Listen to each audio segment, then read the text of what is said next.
Ma maladie fait que je suis une mauvaise... Bon, c'est ça, que je suis une mauvaise maman, que je devrais pas être maman. Franchement, c'est inhumain. Ouais, franchement, ça a été un cauchemar. Et puis, elles nous ont dit que ça allait en justice. Vous avez été signalé par dénonciation aux services sociaux. On reçoit en fait un courrier qui nous indique qu'on fait l'objet d'un signalement et d'une enquête, c'est ça pour Oui, reprendre les mots, j'ai reçu. En fait, j'étais toute seule parce que toi, t'étais dans le sud. Et je lis qu'il y a une enquête sur mes 2 enfants parce qu'ils étaient en danger. Enfin, c'était ça. Donc, c'était très violent. Non, la première lettre était très violente. Surtout que nous, on n'a jamais eu ça. Donc, c'était très violent. Mais comment vous réagissez en recevant ça? Enfin, tu te dis, mais attends, mais... Moi, j'ai pleuré. Hein. J'ai pleuré, j'ai appelé. Parce qu'au départ, je me suis dit peut-être que c'est faux, peut-être qu'on nous fait une mauvaise blague. Ouais. C'est un document faux qu'on nous envoie, j'en étais jusque-là. Donc j'ai appelé et là, j'ai eu une assistante sociale qui m'a dit qu'effectivement, une enquête avait été diligentée pour savoir si nos enfants étaient pas en danger. Enfin, voilà, quoi. C'est quelqu'un qui vous a balancé? Alors, on l'a su plus tard, ça beaucoup plus tard. Puisque, en fait, ils nous ont pas dit tout de suite, hein, ils n'ont pas voulu nous donner la raison. On sait que c'est une femme qui a écrit une lettre, qui a appelé et écrit une lettre pour nous dénoncer aux services sociaux à la CRIP, quoi. Pour plusieurs raisons qui sont des raisons farfelues. Parce que franchement, on l'a lu, la lettre, c'est des raisons farfelues. Je sais pas si on... Voilà. Ouais, qu'est-ce qui est dit dans cette lettre? que, Qui est cette femme déjà, tu sais? Non, non, Alors, c'est ce anonyme. qu'on sait, alors, C'est quelqu'un qui te suit, tu t'es c'est rendu anonyme. compte? Oui, pas alors c'est signé. marqué dans la lettre qu'elle me suit. Donc, Tu oui. te rends compte? Ouais, c'est marqué. Je suis sur les réseaux sociaux, les mots en couleur, Diane Moitrelot, qui habite telle ville, donc elle sait où j'habite. Oui, c'est franchement, c'est horrible. Et qui dit que qu'on prend une nounou le samedi pour que Xavier aille au sport et que je me repose. Qui dit que on va. Et alors, ça, c'est Oui, pas mais- de la Donc, c'est pas maltraitance? vrai. Enfin, c'est une personne qui, entre guillemets, nous stalk. Enfin, elle voit ce qu'on veut bien montrer. Sauf qu'elle a que des petites informations. Oui, parce qu'il va pas que au sport le samedi. Ce qu'on voit sur les réseaux sociaux, c'est ce qu'on montre, c'est quelques minutes de vie Une petite partie par de jour. notre vie. Elle disait aussi qu'on allait au club vacances et qu'on laissait nos enfants toute la journée à des comment ça s'appelle, des gardes au mini club, quoi, tu vois. Non, mais attends, mais même si c'était le cas, tout le monde le Oui, fait. mais oui. Bah, oui, Non, mais je veux dire, encore, je pensais que vous alliez me dire que dans la lettre, il était écrit qu'on vous soupçonnait de frapper vos enfants. Non, il y a pas. Non. Non, mais attendez, il y a une enquête qui est ouverte parce que des enfants sont gardés par une nounou? il y a plein, non, il y a plein de choses. Il y a des petites choses comme ça, que Capucine et Raphaël dorment trop, donc il n'y a pas de moment en famille. Mais comment elle le sait? Bah, elle le sait pas en fait. Elle le sait pas. C'est que des suppositions, c'est que du sentiment, c'est une information préoccupante, je te rappelle. C'est toute la subtilité. Non, oui, enfin, c'est des dans la lettre, je suis désolée. Vous recevez une première visite à domicile assez terrible. Alors c'était difficile parce qu'on s'est dit oui, c'est des travailleurs sociaux qui viennent chez toi pour justement juger si tu es si on est des bons parents ou pas. C'était 2 femmes. Les questions, je me rappelle, franchement, des questions. C'était des questions sur nos vies, mais on comprenait pas le rapport parce qu'encore une fois, on ne savait pas de quoi on était accusé à ce moment-là. Donc je leur ai demandé, c'est en rapport avec mon compte Instagram, c'est en rapport avec ma maladie, vous me reprochez si je suis malade. Elle me disait rien. Il y a un second rendez-vous qui est demandé et qui peut pas se faire parce que pour des raisons de santé. Et c'est là où finalement on est reçu dans leur bureau et elles nous présentent, en fait, elles nous lisent le rapport, les conclusions qu'elles vont envoyer. pendant longtemps. Hein, ça a duré longtemps. Ouais. Et là, c'est là en fait où il y a eu vraiment la descente aux enfers. Mais c'est-à-dire? Mais qu'est-ce qu'ils ont fait? Un rapport de quoi s'ils ont rien vu? Elles ont fait un rapport super hostile Horrible. en prenant des choses.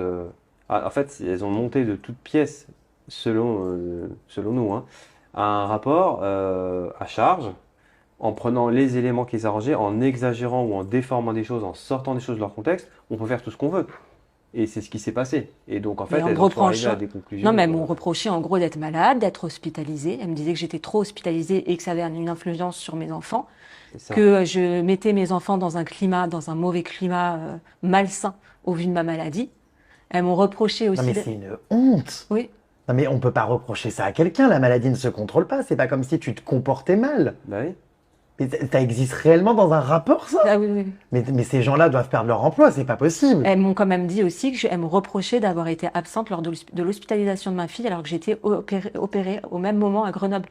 En gros, elles disaient qu'on mettait en danger nos enfants et alors que franchement, par rapport à d'autres parents, nous, on a la maladie, on se bat 10 fois plus pour nos enfants. Je suis désolée, C'était très à charge sur Diane aussi, il faut le dire. Parce Ouais. que moi, j'étais qualifié de personne un petit peu effacée. Et c'est vrai que pendant le rendez-vous, il y avait beaucoup de questions, tu Mais vois. c'était que sur moi. Il y avait des questions sur comment s'est passée la grossesse. C'est pas moi qui vais répondre. Ça paraît Moi, je me logique. suis battue pour mes enfants. Je me suis battue pour les mettre au monde. Et je me bats encore aujourd'hui pour les élever, mes enfants. Et là, qu'on me dise que je fais pas, que ma maladie fait que je suis une mauvaise, bon, c'est ça, que je suis une mauvaise maman, que je devrais pas être maman. Franchement, c'est inhumain. Donc, ouais, franchement, ça a été un cauchemar. Et puis, elles nous ont dit que ça allait en justice. Elles ont employé des mots très très forts dans leur conclusion en disant qu'elles étaient très très inquiètes, qu'elles allaient demander une audience En très urgence. rapide. Et nous, on a Cru eu peur. qu'on perdait la garde de nos enfants. Ouais, on a eu peur. Alors ça doit faire extrêmement peur. Ah, Oui, ben oui. là. Bah là, le monde s'arrête, quoi. Tout le Là. reste, c'est secondaire. Moi, j'étais vraiment terrorisée à l'idée qu'on m'enlève mes enfants. Mais à partir, en fait, il y a vraiment eu un avant et un après ce rendez-vous-là.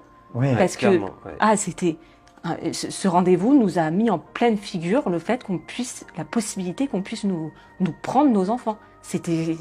Et Louis, notre vie était en pause. Il y a tout qui s'est arrêté. Moi, j'arrivais plus à travailler. J'ai envoyé un mail à mon chef. J'ai dit, écoute, j'ai des gros problèmes. Je dois protéger ma famille. Il y a Je du me suis mis à tir. faire un dossier, à scanner des documents, Mais des c'est épuisant, preuves, hein. à commencer à Moralement. demander des témoignages. On a dû aller à l'école de notre fils pour expliquer ce qui se passait, à la nounou, C'est la honte. demander à nos proches, c'est la honte. On doit chercher un avocat, on n'est pas du tout dans ce milieu-là, enfin, on n'est pas préparé en fait à vivre ça. Et puis, faut encore se le dire, et je trouve ça lamentable, c'est-à-dire qu'elle s'attaque à une famille on vit déjà des choses difficiles. Mais c'est clair. Donc, il fallait que moi, je devais me battre, j'avais des hospitalisations, voilà, et il fallait en plus, avec ça, en plus, c'était horrible. Je dormais plus, c'était horrible. Et moi, c'est vraiment le fait qu'ils imposent. Alors, ils ont dispensé Capucine, mais ils imposaient que Raphaël soit là. J'ai trouvé ça, mais vraiment lamentable, et surtout qu'ils ont imposé que Raphaël écoute tout. Du début à la fin. Donc il a entendu tout ce qu'on nous reprochait. Ah ouais, c'est horrible. Et les deux là qui ont fait les visites, qui nous ont accusés, étaient là. Elles étaient là pour appuyer leur. C'est pas vrai. Donc Raphaël a tout si. entendu. Je trouve ça vraiment scandaleux. Je sais pas. Il a 5 ans, il retient les choses. Et mais la juge, Alors la juge, elle nous a posé des questions, essentiellement sur le fait de ma maladie. C'était très vide, hein, le dossier il était très vide, elle nous avait dit, hein, l'avocate. Donc sur ma maladie, comment gérer la maladie, sur le trouble de l'oralité, sur les réseaux sociaux. Voilà, c'était intrusif, c'était difficile. L'audience a été difficile, franchement. Mais ça, notre avocate nous avait préparé. Elle nous avait dit, préparé. Je sais que c'est pas agréable, mais la Faut juge va répondre vous à tout. poser des questions. Donc nous, on a été plutôt pas serein, mais on s'est jamais énervé parce que c'est pour nos enfants. À un moment, en fait, ça aurait été un procès que pour moi, je pense que je me serais énervée, mais beaucoup plus tôt. Mais quand il s'agit de ces enfants, tu fais tout en fait. T'es un bon petit soldat, tu fais tout pour tes enfants. enfin bon. Oui, mais je te jure que. Et donc en justice, les conversations autour des réseaux sociaux revenaient beaucoup. Bah, mon compte revenait énormément. On m'a demandé par exemple pourquoi Raphaël voyait qu'on me rasait la tête. Enfin, c'est pas par rapport à mon compte, ça, mais on l'a vu sur mon compte, donc c'est en rapport. Pourquoi Raphaël voyait qu'on me rasait la tête, donc j'ai dû me justifier par rapport à ça. Pourquoi Raphaël assistait et Capucine assistait à mes crises, j'ai dû me justifier par rapport à ça. Alors que je vis une maladie chronique, donc bien évidemment je vais On et vit on tous me rase la ensemble. tête, je vais pas me cacher jusqu'à temps que mes cheveux repoussent. Enfin, je veux dire, on vit quelque chose, on en parle avec nos enfants de manière adaptée. Et vaut mieux ça que de leur cacher et qu'ils vivent les choses encore plus mal. Enfin, je veux dire, et puis ils vivent pas les choses en plus. Bah, en mal. fait, j'imagine qu'est-ce qui se passerait si on te rasait la tête et qu'on n'expliquait pas à Raphaël. Tout à fait. Je demanderais, mais pourquoi maman elle a les cheveux rasés là? Pourquoi? Non, mais c'est du bon sens. J'arrive même pas à Oui. comprendre comment on pose les questions. Et du coup, ça s'est passé comment alors cette audience? Ça a été donc classé sans suite? Alors, c'est une semaine après qu'on a enfin... Oui, parce qu'en fait, on est sorti de l'audience, on savait pas, nous. Hein. Oh là là. Ouais, ça a été long, ça a été dur. On en veut vraiment... Moi, enfin, en tout cas, j'en veux beaucoup plus aux travailleurs sociaux qu'à la personne qui nous a dénoncé. Je me dis, la personne qui nous a dénoncé, franchement, je pense que c'est une personne qui est folle dans sa tête. Les travailleurs sociaux, c'est leur travail. Et elles sont professionnelles, normalement, elles savent ce qu'elles font. Donc, elles ne devraient pas agir comme ça.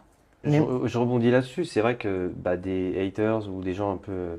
Voilà, sur les réseaux sociaux, il y en aura toujours. On n'y peut rien, c'est comme ça. Mais des organismes comme la CRIP ou les travailleurs sociaux qui lancent Elles des sont enquêtes formées. comme ça, sur la base de rien, parce que mais oui. c'est des gens qui nous sont étrangers. Moi, je les hais, hein, je suis désolée, Xavier. Je déteste haïr quelqu'un. Enfin, je hais personne d'ailleurs dans ma vie. Mais ces personnes-là, tu t'attaques pas à ma famille, en fait. Les services sociaux, c'est un organisme qui fait peur. Ouais, il fait peur, cet organisme. Donc, je me dis, j'ai l'impression qu'il est inattaquable, en fait.